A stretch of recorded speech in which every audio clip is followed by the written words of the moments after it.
So we were discussing the kidney's role of filtering blood and making urine, and this is all done at the functional units, the nephrons. In order for them to be able to filter waste out of the blood, they need to maintain an adequate net filtration pressure. So think of net filtration pressure like the force to actually filter things out and do their job. And it needs to be maintained at a positive 10 millimeters of mercury is ideal. This net filtration pressure is going to force things out of the blood into the filtrate or pre-urine, and the rate in which kidneys can form this filtrate is called the glomerular filtration rate. Glomerular filtration rate can be expressed as volume per minute, so their target is 125 mils per minute, but there's always an acceptable range, so 60 to 125. Or we can express this glomerular filtration rate as the amount of filtrate per day, so 180 liters per day. So think of this GFR like the quota that the kidneys have to reach to adequately cleanse the blood and remove the blood of nitrogen-containing waste. Anything that affects net filtration pressure is going to affect glomerular filtration rate in the same way. So blood pressure is that hydrostatic blood pressure is that big push out, that force to filter. Blood colloid osmotic pressure pulls fluids back in to the capillaries, so works against filtration. And capsular hydrostatic pressure is the pressure of the renal capsule. We talked about kidney stones, how if somebody has kidney stones, that fluid backs up and reduces net filtration pressure and glomerular filtration rate, and so can lead to low urine production. What I really want to talk about is the effect of blood pressure, what it has on net filtration pressure and glomerular filtration rate. And I'd ask this question in class: what effect would an increase in systemic blood pressure have on net filtration pressure and glomerular filtration rate? And we have our formula down here. And so if somebody has increased blood pressure, that's going to increase that force out. And so we would have an increase in that net filtration pressure, which would result in more filtrate and more urine production. The kidneys don't want that. We don't want to be urinating more than we need to. And so what the kidneys have is they have what's called renal autoregulation. So they can self-regulate within an accepted range of mean arterial pressure and blood pressure. And we learned about blood pressure, so 70 to 110, that's our sweet spot. But renal autoregulation is pretty good. I mean, it can go up pretty high. This autoregulation is done in two ways. One is through myogenic control, and this is intrinsic to the nephrons, to the kidneys themselves. And myo means muscle, and in this case we are controlling the diameter of the afferent, so arriving arteriole going into all the glomeruli of the nephrons. And also we can adjust the diameter of the arteriole leaving the glomerulus or glomeruli of all the kidneys. The extrinsic mechanism is through the kidney's release of renin, and renin is an enzyme, and it kicks off the renin, angiotensin, aldosterone system, which we know increases blood pressure and increases blood volume. The sympathetic nervous system, so SNS, can override this autoregulation of the kidneys, and we know that when we are in a fight or flight situation, we don't really care about making urine at that time, so it's going to restrict blood flow into the nephrons. That autoregulation of the kidneys is going to happen at a magical place called the juxtaglomerular apparatus. And so just review of nephron structure. We have our renal corpuscle. This is our filtration capillary, the glomerulus. We have that filtrate is going to be collected in the renal capsule or Bowman's capsule, and then the filtrate flows first through the proximal convoluted tubule, where most things are going to be reabsorbed and secreted. We're about 65% done when it leaves the proximal convoluted tubule. We have our nephron loop where we absorb water and sodium, and then right here where it becomes the distal convoluted tubule, this is the collecting duct, Right here is where we have the juxta, so alongside glomerulus apparatus. It is made up of two types of cells, and what these cells are going to do, they are going to monitor, and then they are going to make adjustments to maintain adequate net filtration pressure and keep the quota of the glomerular filtration rate. These cells right here in green are called the macula densa cells. They are part of the distal convoluted tubule, so they're specialized cells. They have these little cilia, so they can measure flow rate going through this distal convoluted tubule. So just sort of like a little radar detector, they can tell how fast it's moving. They can also tell how salty is that filtrate, how salty is the pre-urine. They are the talkers. If there's adjustments that need to be made, they're going to talk to our effector cells. These right here, these orange cells, are the juxtaglomerular cells. Sometimes they're abbreviated the JC cells or JG cells. These cells are part of the afferent arteriole. They're a modified smooth muscle, and so they are baroreceptors. They are sensing the blood pressure going into this glomerulus.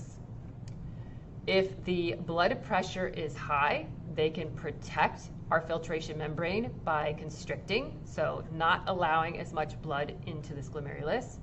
Or if blood pressure is low, they can open up real wide to allow more blood into this area. Also, if blood pressure is low, they're the ones that release renin. So let's talk about the macula densa first. So they're the talkers. They're not actually doing anything. They're part of the distal convoluted tubule. So right here, if there's a normal mean arterial pressure, then they could detect that, and there would be no adjustments that would need to be made. If blood pressure is too high, that would mean net filtration pressure would stay high, glomerular filtration rate would stay high, and there would be too much urine being formed, too much fluid being filtered out. And we don't want to have that. So the macula densa cells, they're going to recognize that the flow rate is too fast because that increase in systemic blood pressure. They are also detecting saltiness, so sodium chloride, and that's going to be high because the nephron loop is right before the distal convoluted tubule. That just means that it's not enough time for the nephron loop to do its job. And so it is going to tell the juxtaglomerular cells too fast, vasoconstrict. If blood pressure is too low, that means net filtration pressure is low, glomerular filtration rate is too low, and we would have insufficient urine production. In this case, the flow rate would be slow. And also, the filtrate is going to be more watery, so less salty because too much salt is being absorbed. And so they would signal to the juxtaglomerular cells, we need to increase pressure, so go ahead and vasodilate and release the renin. The juxtaglomerular cells, remember, they're the ones right here by the afferent arteriole. They too are monitoring. They monitor blood pressure going into this glomerulus. So if blood pressure is too high, they're going to protect that glomerulus through the myogenic reflex, and they're going to vasoconstrict. So less blood in the glomerulus protects our filtration membrane. If blood pressure is low, they're going to know because they won't be getting stretched. And so they're going to relax and vasodilate to allow more blood into this glomerulus. What we're also going to get constriction of this efferent or exiting arteriole. And so that's going to create a bottleneck that's going to increase pressure inside this glomerulus, so we get filtrate, so we get filtering out. The other thing that these JG cells, the juxtaglomerular cells, can do is if they're told to by the macula densa, they can also release renin and kick off our renin, angiotensin, aldosterone system. So a way in school that I kind of remembered which one was which is that big Macs, like the macula densa, they're salty, they're detecting salt, and they tell the JG cells what to do. They can release vasoconstrictors, vasodilators, and they can signal for the release of renin. So the myogenic reflex through the juxtaglomerular cells, they can, if blood pressure is low, open up that arriving afferent arterial. We get a lot of blood flow into this small space. And then they can also constrict that efferent arterial leaving. So imagine like 5 lanes going to 2 lanes on a road. We can generate pressure intrinsically in all the glomeruli and the kidneys. So recap, when blood pressure is normal, that means there's an adequate pressure, net filtration pressure is positive, to meet our quota glomerular filtration rate of 180 liters per day or 125 mils per minute, and no adjustments are needed. If there's an increase in systemic blood pressure, that means that would result in an increase in net filtration pressure and glomerular filtration rate. So we're above the quota. We don't want that because that would lead to excessive urine production. The maculae densa cells would sense that fast flow rate and high sodium chloride. They're going to talk to the juxtaglomerular cells. So we get vasoconstriction of that arriving afferent arterioles, and that's going to protect our filtration membrane, and we're not going to release renin. If there's a decrease in systemic blood pressure, now we're below our quota. That means we will not be filtering enough, we won't be removing waste, and we're going to get insufficient urine production. The maculae densa cells are going to sense this because things are going to be low. So low sodium chloride, low flow rate, we need to speed things up. So they're going to talk to the juxtaglomerular cells. So vasodilate, so open up the diameter of that arriving arteriole. More blood flows into the glomerulus. That increases net filtration pressure. We're also going to constrict that efferent arteriole. And the big thing long term that they're going to do is release renin. And renin is an enzyme. So renin circulates in the blood.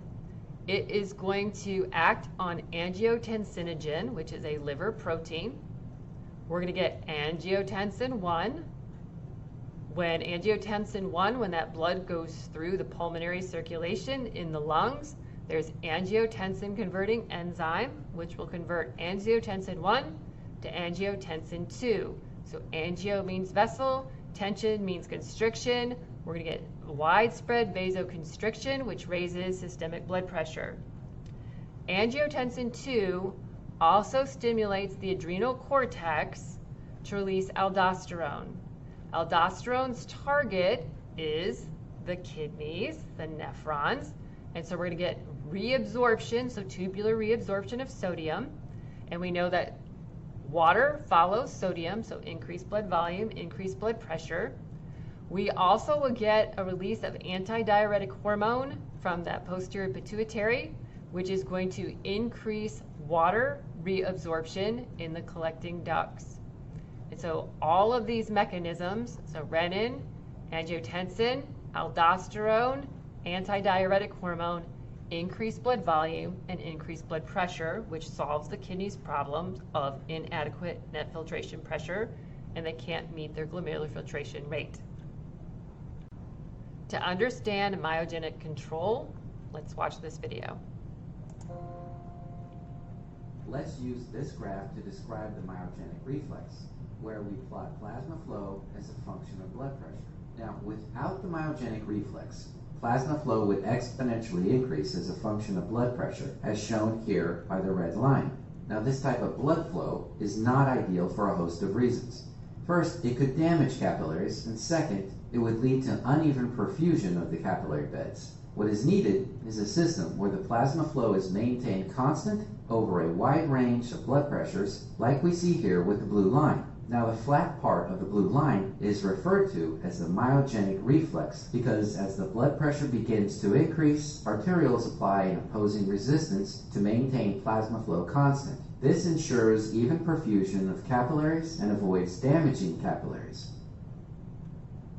The myogenic reflex is very relevant to the kidneys because it would be near impossible to evenly perfuse the 1 million glomeruli per kidney. More importantly, without it, many glomeruli would be hyperperfused, which leads to damage to the glomerular capillaries, making them non-functional. This is one of the leading causes of kidney disease. So how does the myogenic reflex work in the glomerulus? Well, let's explain using this familiar illustration of the glomerulus and hydrostatic pressure profile across the afferent arterial, glomerular capillaries, and efferent arterial. Now watch what happens to the hydrostatic pressure along the glomerular capillaries as the blood pressure increases from 100 to 125 millimeters of mercury. Notice how it does not change across the glomerular capillaries. That's because the afferent arterial applied resistance in response to the increased blood pressure. So how does this happen? Well, it starts with increased blood pressure, which causes the afferent arterial to stretch or become deformed. That stretching is sensed by the smooth muscle cells that surround the afferent arterial. To better explain the mechanism, let's zoom in at the level of the smooth muscle cell membrane. Here, we see the plasma membrane, extracellular and intracellular sides. Now, when blood pressure increases across the afferent arterial, it causes the membrane to stretch inward, which opens stretch-activated ion channels like the green one you see here. This particular ion channel is a stretch-activated sodium channel, and once open, it allows sodium ions to enter the cell, which depolarize the cell. This in turn opens voltage-gated calcium channels located on the sarcoplasmic reticulum, which allow calcium ions to enter the intracellular space and bind the actin chains of the myofilaments as you see here. Now the binding of calcium to the actin filaments causes the myofilaments to move. That contraction creates an opposing force to the increased blood pressure, which causes the membrane to return to its normal shape. It's that simple. It's that simple. So there's a reflex from those juxtaglomerular cells to resist the increase in pressure, and there'll also be vasoconstrictors released from the macula densa. Hope this helps. Have a great day.